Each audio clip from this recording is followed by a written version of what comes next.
Jai Shri Hari Nam Sankirtan Yajna ki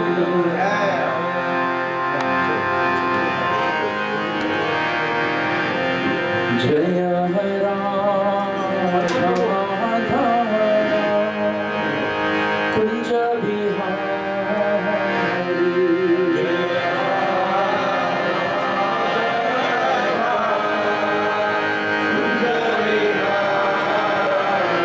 Jaya Radha Madhava Kunja Bihari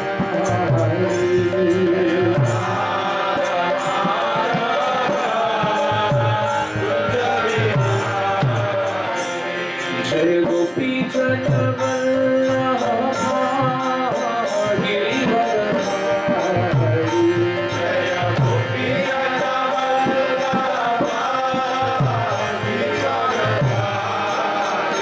Jaya Gopi Jana Vallabha Girivardhari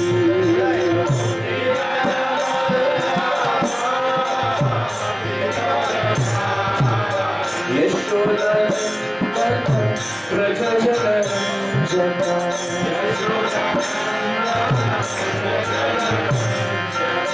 Yashodanandana Praja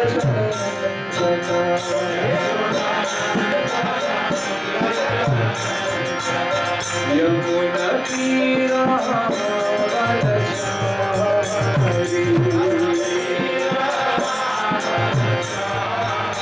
Yamuna Tira Vadachari Jaya Radha Madhava Kunja Bihari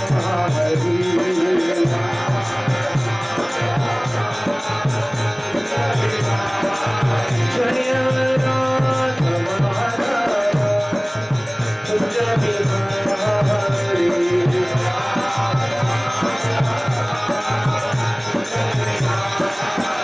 Jaya Gopi Jana Vallabha Girivardhari Jaya Gopi Jana Vallabha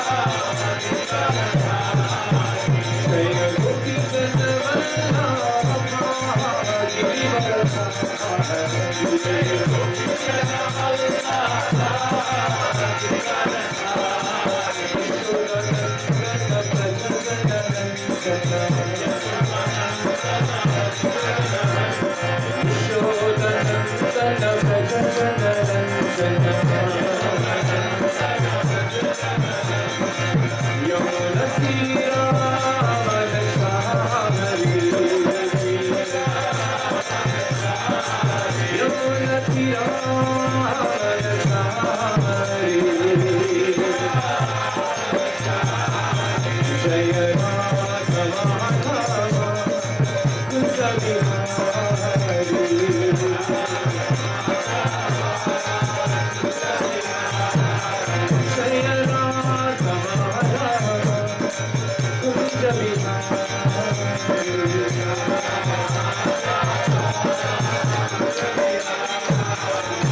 Jai Shri Shri Radha Madhav ki Jai Shri Shri Radha Neela Madhav ki Jai Shri Rukmini Dwarkadish ki Jai Gaura Premanande. So we welcome all devotees to Dwarka Dham ki. We had an entire day of wonderful yatra, moving around Dwarka and trying to absorb ourselves in the wonderful pastimes of the Lord. We thank all of you for joining us this year especially, because this is a very important year for us. It's the 100th appearance day of our beloved spiritual master, Srila Mahavishnu Goswami Gurudev. Sometimes when we look back, it's very surprising that Maharaj actually wound down his pastimes in this material world almost 10 years ago. 10 years has just flown for many of us. And yet the day of his passing is as fresh as the day we all got to know him. I think for all of us, his passing somehow or another did not dampen our spirits, did not dampen our enthusiasm. Over the years, I think many of us feel that Maharaj's presence, on the basis of following his instructions, eventually grown more and more and more. And I think never a day goes by for all of us when we're not absorbed in some instructions that he gave us or in some wonderful pastimes that he did and we remember. Maharaj enacted so many wonderful pastimes in Dwarka. As a spiritual master, he trained so many of us when we first came to devotional service, especially in Dwarka. He started this entire movement of all of us here and started our spiritual life. He ignited it actually when we all became connected to him from the platform of Dwarka Dham. And before Maharaj came to Dwarka, you will know that the only connection that Dwarka had as a holy dham to ISKCON was when His Holiness Loknath Maharaj did the Padayatra and he erected the Dwarka gate in the late 80s. And somehow, despite having come through here, there was just no scope for finding a temple and establishing a temple. But somehow it seemed as if Dwarkadish just wanted to keep Dwarka Dham open and reserved so that Maharaj would walk into this place and one day he would start something here. Maharaj spent almost 50 years in London, but when he took up sannyas, he had a great desire to somehow preach Srimad Bhagavatam across the world. And that he did very effectively and very transcendently. But apart from that, Maharaj also wanted to do something for Krishna, especially as an offering to Srila Prabhupada. And so he decided that after so many years being outside of India, after sannyas, when he started traveling around the world, he decided that he would spend a bit more time in India. When he started coming to Gujarat, he went to places like Silvas, Pardi, Surat, and he started making so many friends.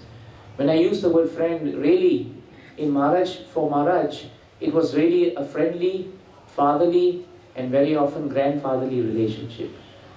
And even though he was touching so many persons' life, he continued in a very unassuming fashion, never asking for respect, never asking for prestige, never demanding that someone should treat him as per his age, as per his purity. Never did that. And eventually one time Maharaj had a great desire, a deep desire to do something for Krishna in Dwarka Dham. And so we in Singapore and many other parts of the world started hearing that Maharaj would come to Dwarka. And he did. But he didn't come here with his arms open begging people for land. He didn't do that. In fact, when Maharaj came here, the first thing he did was he settled outside the outskirts of Dwarka land. Sometimes when we come through in the daytime, Vaishnav Prabhu would show us the spot where Maharaj would sit and spend time. He didn't come here and send an advance party to find a hotel for him so that he could stay and he could be a bit comfortable. He did not do that. He came with 2 or 3 devotees who were aspiring to be his disciples, and he just sat on that land, and the land was very wild, right? It was just very open land, and like in many lands in Dwarka and Saurashtra, it was a mixture of dry, arid, and a bit of vegetation. And Maharaj found a tree, and he would sit under it, and daily he would take out Bhagavatam, and whoever was ready to read with him, he would read with them. If no one was there to read with him, he would read and he would chant the verses. And when Maharaj did that, he didn't do it because he thought that he would attract attention. Years later, when many of us asked Maharaj, what prompted you to sit down there to read Bhagavatam? Maharaj said, because I have learned that the only advancement in devotional service and the only perfection of devotional service is actually to bury our heads into the pages of Bhagavatam. And if we bury our heads into the pages of Bhagavatam, then if Krishna wants, then he will make his plans. And we should move according to his plans. So this is how Maharaj approached Bhagavatam. And true enough, after a few days, the word began to spread in Dwarka that here was a sadhu who was not moving around asking for anything. In fact, here was a sadhu who was giving everything, and he was giving Bhagavatam. And so in this mood, many people came to see Maharaj, but none of them were really serious. But what was Maharaj really looking out for in Dwarka? He had a deep desire to somehow or another establish Srila Prabhupada's presence and ISKCON's presence here from the very start. And somehow Maharaj said that, I was just hoping that by the serious study of Bhagavatam, Krishna would reveal his plan for what I should do in Dwarka. And true enough, this land and the owner of the land heard about Maharaj, came to see Maharaj, and then after speaking to him, became so convinced of Maharaj's purity that he decided to offer the land to Maharaj. And at that time, you know, when you come to a holy dham and you're a stranger, you will understand that there is a lot of tension and there's a lot of pushback, because very often dhamvasis and persons who are here may see someone coming in as a usurper. So Maharaj received many threats, and many people openly actually told Maharaj and the devotees that they should actually pack up their bags and go back if they valued the safety of their lives, if they valued their own lives. But Maharaj was undaunted. In fact, throughout his time, we find that fearlessness is one of the great qualities that Maharaj showed us. He was not fearful of anything. In fact, he always told many of us that always be courageous.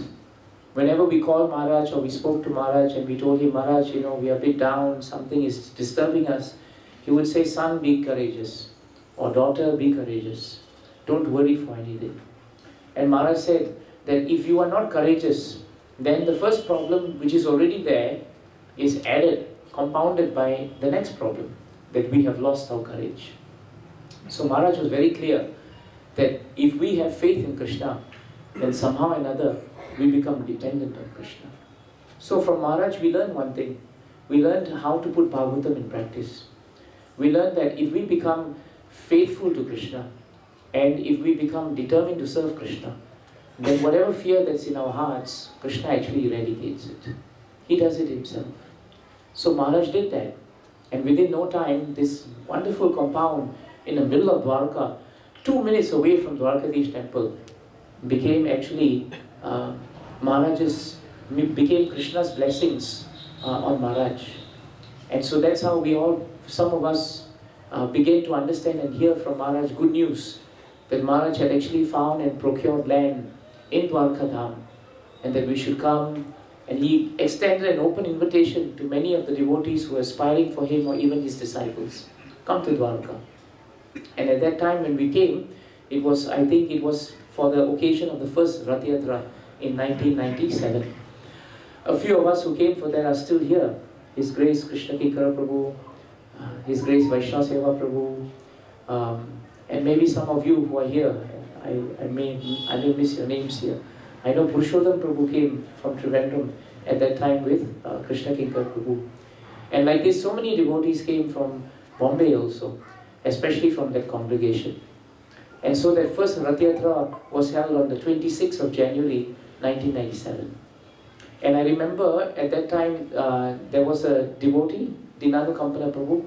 He was there and he was calling us and he was telling us in Singapore how amazing Maharaj was, and how all the Dwarka Vasis, you know, the Pandas and the priests and all, anyone who met Maharaj became very touched by him.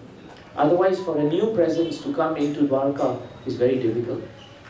And then Dinanu Kampana Prabhu had to leave. And so I remember speaking to Maharaj. I think Maharaj took a phone call from STD outside here. There used to be a phone booth. And I asked Maharaj, now with Dinanu Kampana Prabhu leaving, who is going to be here to run the things? And Maharaj told me, 2 boys have arrived from Bombay. And he said, these are the words he used because I remember very clearly. He said, Devaki, they are God sent. Huh? They are God sent actually. They're really God sent. And I asked Maharaj, how long will they stay? Maharaj said that actually they came and they said that they can stay for a few months. And then Maharaj said, but I'm praying that they will stay forever. So if you ask Vaishnava Seva Prabhu will tell you, yes Prabhu, he will tell you that when they came first, actually it was they had no idea how long they will stay. But Vaishnav Prabhu, once he came here, he never left. Sunagopa Prabhu came with him also. And these two, Maharaj used to call them my heart and my lungs. One is the heart, and the other is the lung. And Maharaj said that it is only because of them that they were here that I could somehow continue in Dwarka. So if you really want to know how Maharaj continued in Dwarka, you really have to hear it from Vaishnava Prabhu. Because all of us actually were guests. We came, we went. But he has been with Maharaj from day one. And he knows all the challenges Maharaj faced. He knows exactly how Maharaj handled expertly all the different persons in Dwarka Dham. He knew what kind of strange devotees came to see Maharaj. Maharaj used to say, that I am the guru of the rejects. Very often he told us, actually, none of you are fit to be disciples of any other gurus. He said very openly, no gurus will accept you all as disciples because most of you are mental anyway. But Maharaj said that, what to do? If you come to me, then somebody has to accept you. So this is how Maharaj was. So for those of us who used to come to Dwarka, we learned so many things from Maharaj. We saw how Maharaj handled expertly all the Dwarka Dhamvasis. We saw how he lived in great austerity. There was hardly anything here. And very often Maharaj would wake up for Mangalarti. Maharaj would be way up before Mangalarti. Maharaj was one of those very amazing personalities who believed that he should actually chant all his rounds before Mangalarti. And that is how we came to understand the importance of chanting Krishna's names and the importance of Mangalarti. And in those days, it was only Maharaj, Vaishnava Prabhu, Sundagopa Prabhu.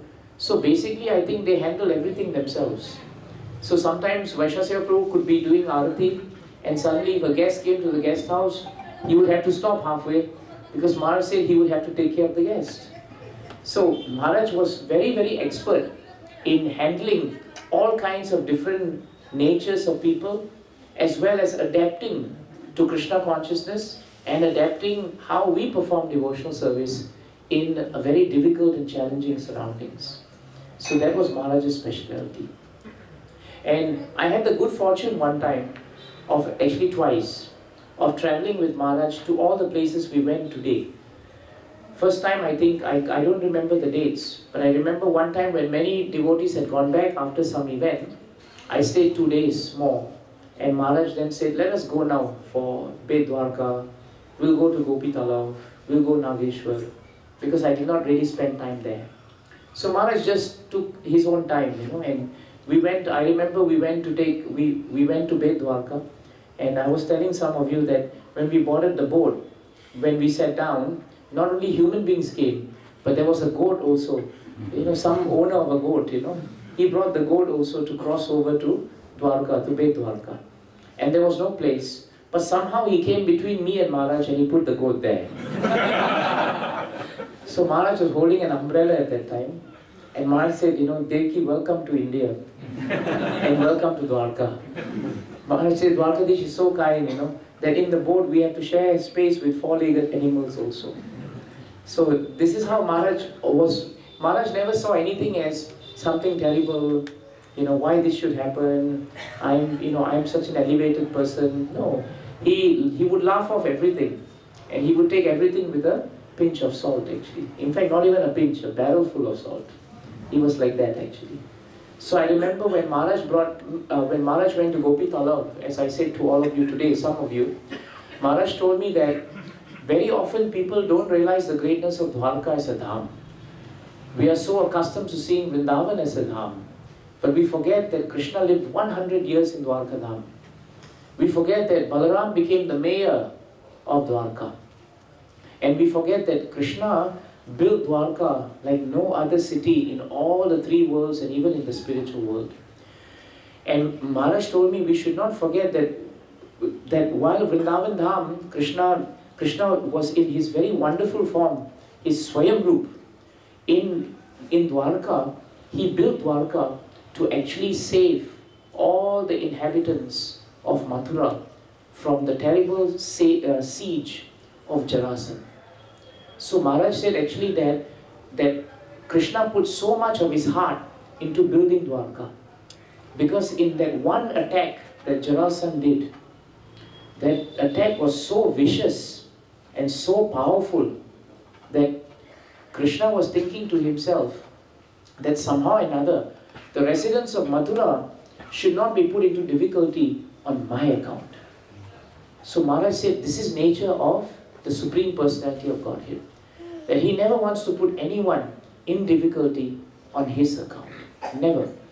And Maharaj pointed out to me that this is the first lesson we should learn as devotees. That we should never put others into difficulty on our account. We should be so sensitive and so conscious of other person's difficulties and sufferings that we should actually not live for ourselves, but we should actually live for others. Maharaj said that if we are very aware of our surroundings and aware of how our words pierce people's hearts, aware of how our actions hurt other people's actions, aware of how because of us other people are being put in difficulty, then we will understand why Krishna actually built Dwarka Dham. So this is much deeper than what I had ever heard about Dwarka Dham actually. And then Maharaj said, after that first attack, Jarasandha did not stop there. He attacked Mathura 17 times. 17 times. And when the 17th time came, at that time, another demon king called Kalayavana, he came from the south. Jarasandha came from the north. Jarasandha was the king of modern-day Bihar province. At that time it was Magadha, but actually it is Bihar. So he came from that side, and Kalayavana came from the south. And when Balaram and Krishna came together, Maharaj said, and they realized that now Mathura is going to be in danger from both sides, they decided something had to be done now. Something had to be done. And in that time, the strategy of the two brothers was wonderful. Because Krishna then said, I will take care of Kalayavana and take him away. You, Balaram, take this great army of ours, assemble the army and hold back Jarasandha as much as you can. But the amazing thing is, from the day one when Jarasandha attacked Krishna and the residents of Mathura, every time he was repelled, every time he was caught, and every time Krishna freed him. Every time Krishna freed him, shamelessly he walked away, and shamelessly he came back to defeat Krishna again. But he could never defeat Krishna. Never. So actually, Maharaj said, Dwarka Dham was built because Krishna felt it was too painful to see the residents being harassed all the time. Even though the Lord was taking care of them, still the Lord thought, Jarasandha's battle is not with the residents of Mathura, it is with me. So why should I put everyone else into difficulty? And so he built the great city of Dwarka. If you read in Krishna book, the great city of Dwarka was 96 square miles. The wall was built to expand 96 square miles. And Krishna book tells us that the fort of Dwarka was actually built into the sea. It was actually into the sea. And when I asked Maharaj what does that mean, because I am a bit confused, Maharaj said that means the whole fortress of Dwarka was built within the sea. Half of the walls went down all the way to the bed of the sea. And the rest of the walls came up so you could see. So Maharaj said, even if Jarasandha or any forces were to try to attack Dwarka from under, they could not get past that wall because the wall went all the way to the bed, the ocean bed of Dwarka. And after he built and constructed this fort, this fort was constructed by Krishna, designed by Krishna, and it was built by Vishwakarma, the celestial architect. And not only was it a fortress, but inside the description of Dwarka is amazing. Bhagavatam tells us that the buildings in Dwarka were like skyscrapers. They were like skyscrapers. They were so high. That's the exact word Prabhupada uses in Krishna book. They were like skyscrapers. They were very, very high. And the palaces, Krishna built 16,108 palaces within Dwarka. He also got all the residents to move into Dwarka between the last battle where Kalayavana had come and Jarasandha was fighting. How he could manage that, Maharaj said, no ordinary human being could. To move an entire group of residents under his protection into Dwarka within the space of a single battle can only be done by the Supreme Personality of Godhead. So Dwarka was built not only to protect the residents, but it was also built to show the great splendor and power of the Supreme Personality of Godhead. So Maharaj cautioned us, do not minimize the glories of Dwarka Dham. Do not minimize it, because it is very, very powerful. And Maharaj said, within Dwarka Dham, all the rasas are actually here, especially the rasas of conjugal relationship. Very often we speak of Dwarka Dham, we think in Dwarka it was always awe and reverence because Krishna was king of Dwarka. That's why he is known as Dwarkadish in this temple. But Maharaj told me that in Bet Dwarka, today you see Bet Dwarka, we all went to Bet Dwarka, you would see there that there is no temple. And actually Krishna in Bet Dwarka is known as Dwarkanath. But here he is known as Dwarkadish. Maharaj said that in Dwarkanath, in Bet Dwarka, that was the palace of Krishna. Today what you see is only a very small, minuscule remnants of a great, great palace. The palaces of Krishna were not just one. He had 16,108 palaces built. And each queen resided in one palace. Maharaj said it was very wise of Krishna not to keep all the queens together in one palace. Maharaj said even in those days, Krishna knew one wife is already a challenge. 16,108 wives, Krishna would be finished.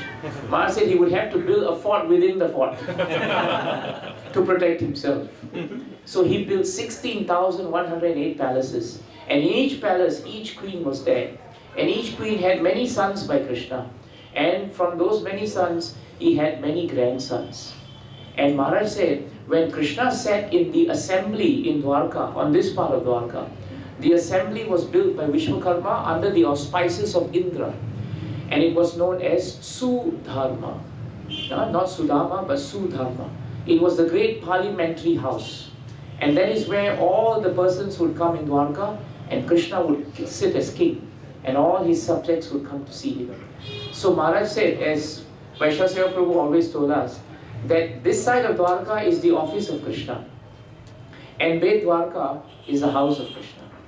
Here he has to administer, but there he relaxes.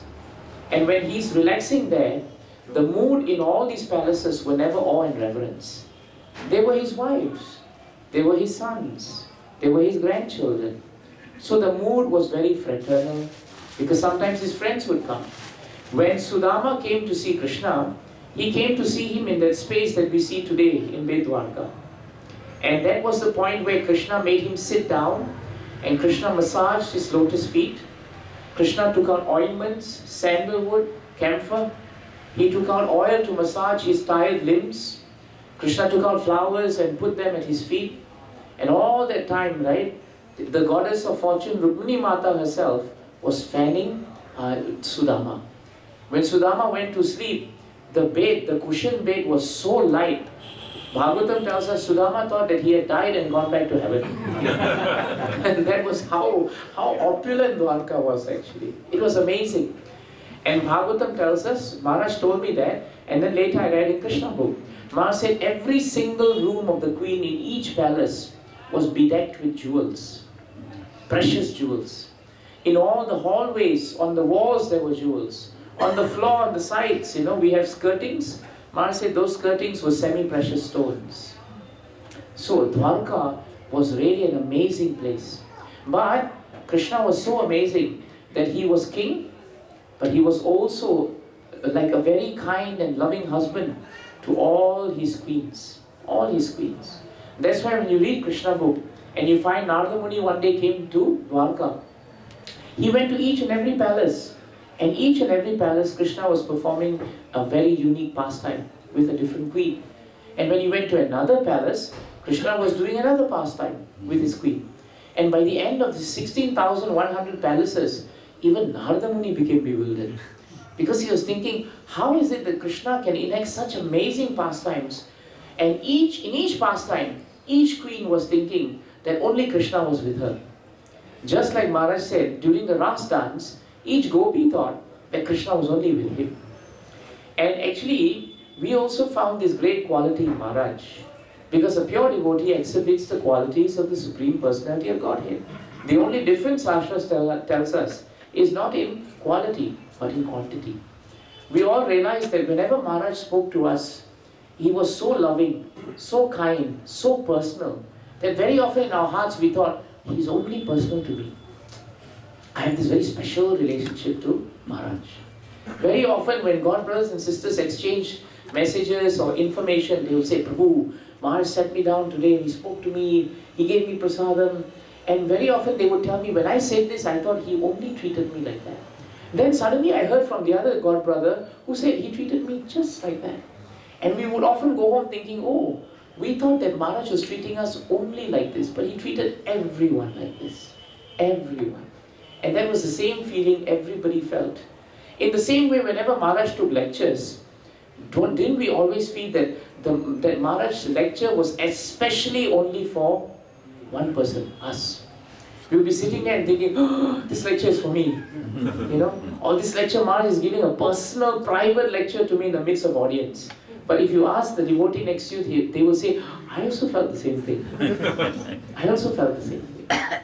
So the Supreme Personality of Godhead is supreme, but He's personal. And that is the feature of devotional service. And that's the feature of all great spiritual masters. They are so intensely personal. So when Maharaj spoke about Dwarka, he said, what you are seeing in Dwarka is an atom compared to how it was previously. So I asked Maharaj, why is it in such ruins now? Maharaj said that when Krishna decided to leave Dwarka, all power and all potency of Dwarka also left with him. Just like when Arjuna finished battling in Mahabharata, in the 13th chapter of the first canto of Bhagavatam, we find that Arjuna's 14th chapter and 15th chapter, we find all of Arjuna's strength was gone because it was actually given to him by Krishna. So that is why when Krishna withdrew his potency, what we see Dwarka today, Krishna is still there, Maharaj said, but it is not in the opulence as when he was here. But is he here? He is here, Maharaj said, as long as we are connected to the pages of Bhagavatam, Mangalarti and devotional service. This is how we are connected to Krishna in the Dham.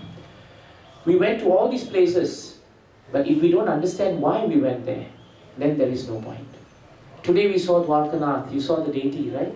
You will see that the Shringar of Dwarkanath is actually more relaxed.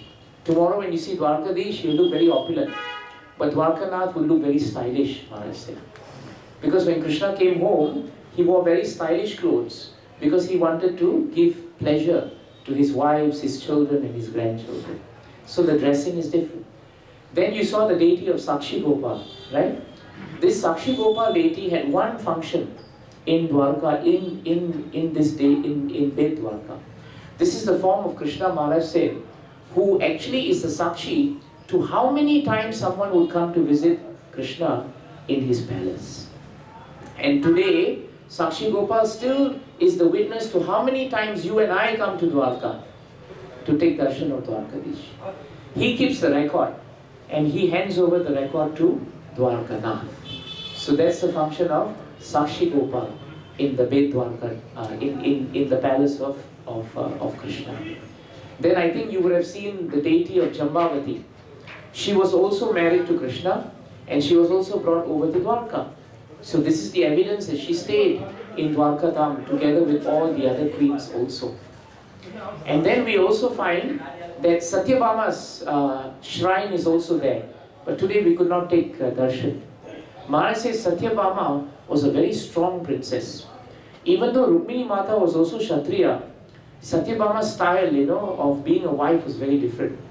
Krishna became handpicked only because of Satyabhama, Maharaj said. Krishna was never handpicked by Rukmini Mata. But Satyabhama, actually, she had such a stranglehold on Krishna that Satyabhama could ask anything and Krishna would very hastily give her that. So that was the mood of Satyabhama. So you find in Bet Dwarka, all these wonderful pastimes are going on. But one of the great pastimes is of course the pastime of Sudama with Krishna. And we know that Sudama traveled hundreds of miles from Porbandar just to see Krishna. And he brought nothing that he had. The only thing that he brought was some flat rice. And he got 4 handfuls of rice, Bhagavatam tells us. And that too, they got it from the neighbor.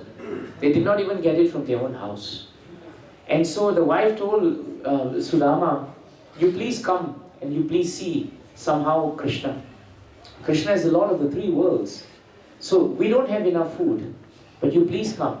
And maybe by seeing him, he will understand what is needed. Now Maharaj told me one thing important.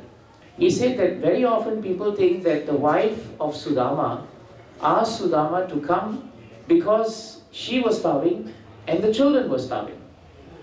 But Maharaj said no. Actually, the reason why Sudama's wife asked him to come and ask Krishna for some food was because she saw that her husband was starving. Her husband was starving. Maharaj corrected me at that point. And years later, when I read 10th Canto in this kind of form, I found that in the purport, that same point was stated actually. It was stated. And Maharaj had stated it years ago. He said because a woman's first lookout is her husband. And she was not selfish. Many people think Sudama was the pure devotee who came at the behest of his wife. No, Maharaj said wives are also pure devotees. Wives are also very exalted. Why are we always thinking that only the husbands are pure devotees and the wives are grabbing things? No, it is not true. The wife of Sudama was a first-class devotee. And her dharma was to ensure that her husband would not be in need. And when she saw her husband was in need, Maharaj said she told him, please go and see your friend. And that's why Sudama went to see the friend. And Maharaj said another important thing in Sudama Leela was that when Sudama came to see Krishna, all the time in his mind, he was just concentrating on the holy names and the pastimes of how he was spending time with Krishna.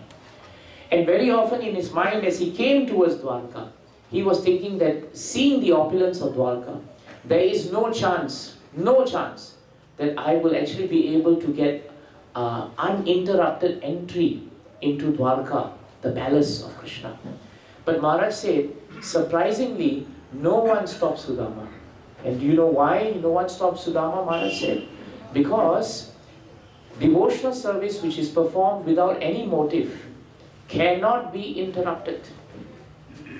That means no one can stand between you and Krishna if you are performing unmotivated devotional service.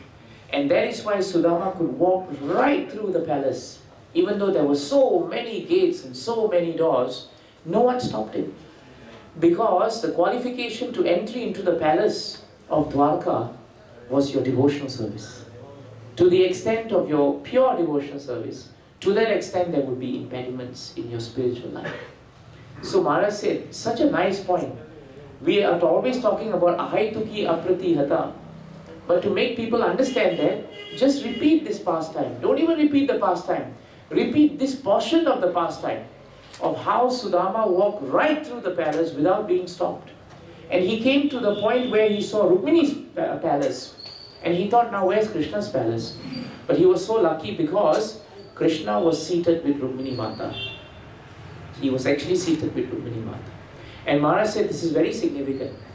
Because wherever Krishna is, all the opulence of the goddess of fortune is automatically with him. And why is this relevant?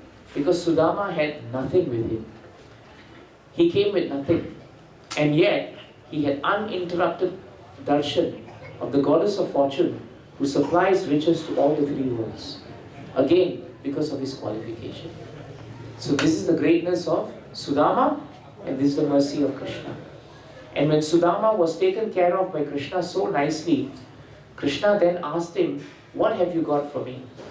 But before that, Maharaj said, Krishna and Sudama, they discussed those days when we were in the ashram of Sandipani Muni. At that time, they were far away from here. They were in Ujjain actually, Avantipur. And they were remembering one pastime when they were young, and they were serving their guru. And they had gone to get wood when suddenly there was an unseasonal rain. And they could not go back because it was flooded. So they stayed together and they held each other and kept each other warm through the whole night.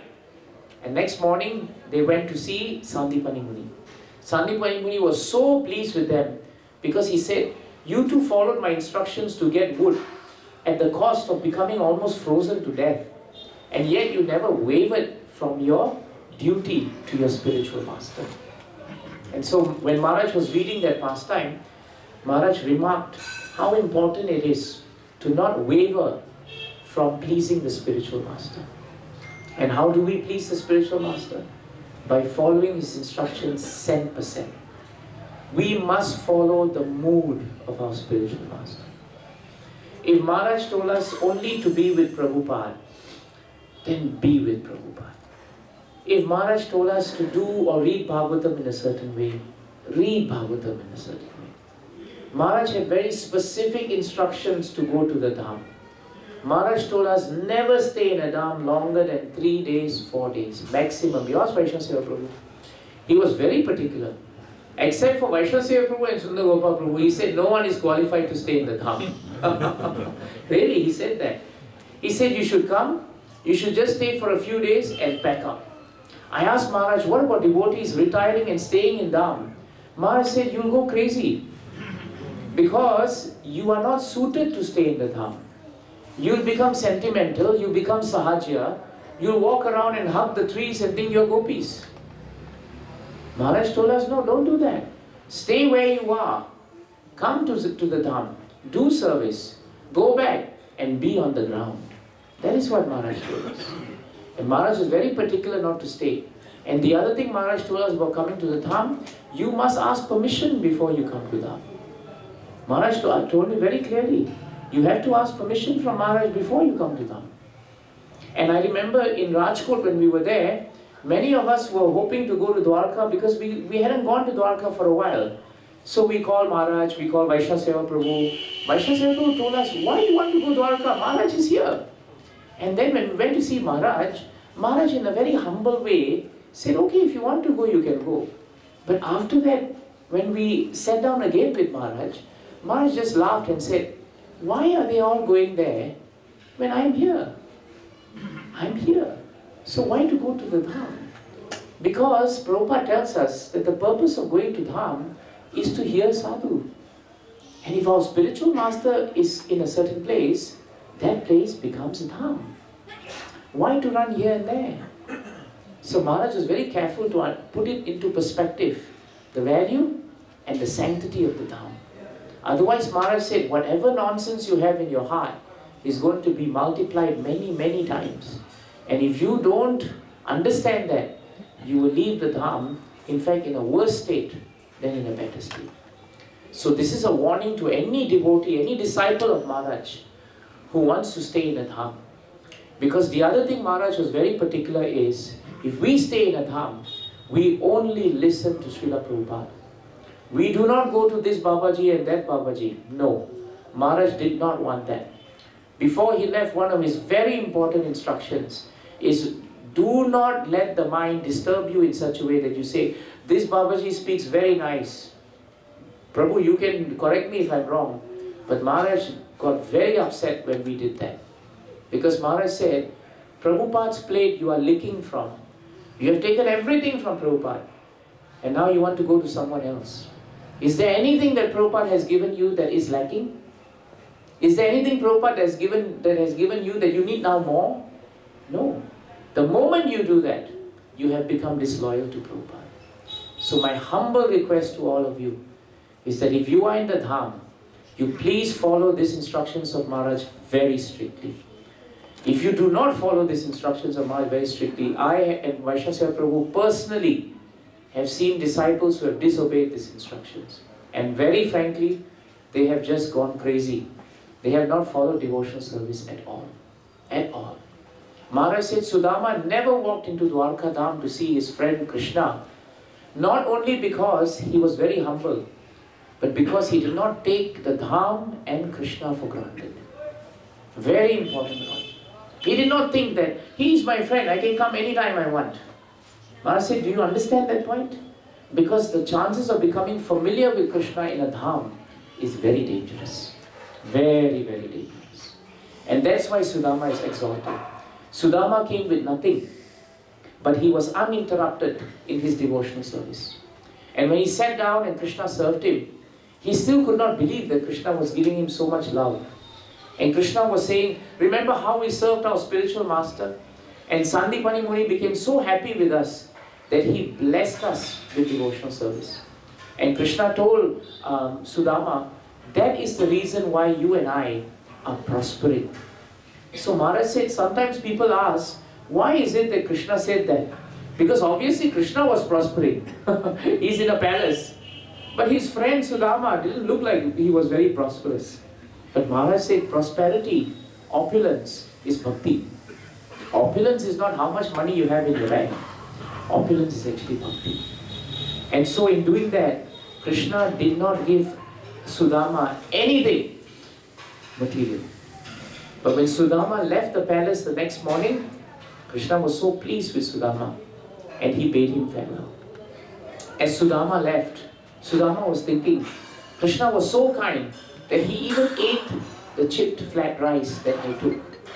And frankly speaking, that rice was already stale by the time it came to Dwarka. And even then, Maharaj said he put it under his armpit, man. Who will eat anything under the armpit? And even then Krishna ate it. So you can see how kind Krishna was. And when he ate it, Krishna became so happy. Krishna took one morsel full. And then he wanted to take the second one. And Rukmini Mata said, stop Krishna. Because if you take the second one, I also have to go. You are also going to bargain away the goddess of fortune. One morsel of what you have eaten is enough to satisfy the whole world and your good friend over here. So don't worry. And that is how much Krishna was pleased. And yet, Sudama left empty-handed from Dwarka. So Maharaj said, when you come to Dwarka Dham, do not for a moment think that you will leave here with anything material. If you leave here with anything material, it is inauspicious. You should leave here only with increased devotional service. So Sudama left, but his only mood was simply this. He said that I know why my dear friend Krishna did not give me anything that he thought I was lacking. He did not want to give me riches and food, even though we have nothing, because he knew what a foolish person I am and how addicted I am to sense gratification. And that's why he did not give anything to me. So Krishna is my ever well-wisher, and I'm very happy. But Krishna in Dwarka was thinking differently, Maharaj said. Krishna in Dwarka was thinking that this Sudama came and gave me something that he did not even own. It was not even his possession. He was so poor, he had nothing, but he went externally to get something for me with great difficulty, and he gave it to me. And Krishna said, I cannot repay the debt that Sudama has put me into. Why? Because unfortunately, this whole universe belongs to me. I cannot go outside this universe to another universe and say, hey, give me something for Sudama. I can't do that. Everything belongs to me. So Sudama has defeated me today with his purity and his devotional service. And now I will give him opulence fit for the demigods. And so when Sudama went home, he thought Maharaj said that he had taken the wrong turn. In Maharaj language, Maharaj said, Sudama went to Porbandar, but thought he went to Jamnagar. Because instead of seeing his house, he saw a palace. And when he saw a lady walking to him like the goddess of fortune, he thought he had died and again gone back to heaven. Because who is this Lakshmi Devi coming to me? And he realized it was his wife. And Maharaj said when the wife came to see him, she asked him something very wonderful. She said, I don't know what you did and what you asked Krishna, but whatever you asked is an amazing thing. And Sudama smiled to himself and said, only I know what I did not ask. And only I know what he is not prepared, what he is prepared not to give. He is prepared to give anything to his devotee. And so Sudama spent the rest of his years being very peaceful in devotional service and being completely detached from whatever Krishna had given him. So Maharaj told us that in spiritual life, many material things will come and go, but we are not attached to them. We should never use material impediments as an excuse not to perform the unflinching devotional service. Never. We should always be enthused in any situation we are in. to perform devotional service. And that's why when we have left Dwarka, it is so important for us to remember this wonderful pastime of Sudama. Jai Grantaraj Srimad Bhagavatam ki, Srila Prabhupada ki, Srila Gurudev ki, Nitai Gaura Prema. Tomorrow, Jai Srila Prabhupada, Srila Gurudev ki. Tomorrow morning when we do Bhagavatam, I will just share with you one point that Maharaj told about Gopi Kala. I will also then share with you Krishna kidnaps Rukmini, because Maharaj liked this pastime very much, and particularly he really liked the letter that Rukmini Mata wrote to Krishna. He said if we all could remember this letter, then we should take out our aerograms. In those days, Maharaj had the blue aerogram. He said you should write it like a letter and then you should post it to Krishna, because you should absorb how wonderful Rukmini Mata's heart was when she reached out to Krishna. So we should do that pastime tomorrow. Won't take much time, maybe half an hour, 30 minutes, but 45 minutes. But it'll be a wonderful opportunity for us to actually remember Krishna. So Vaishnava Seva Prabhu, yes. Now they can go for prasadam? Yes, I think they can take prasad because the whole temple is on that. So Vaishnava Seva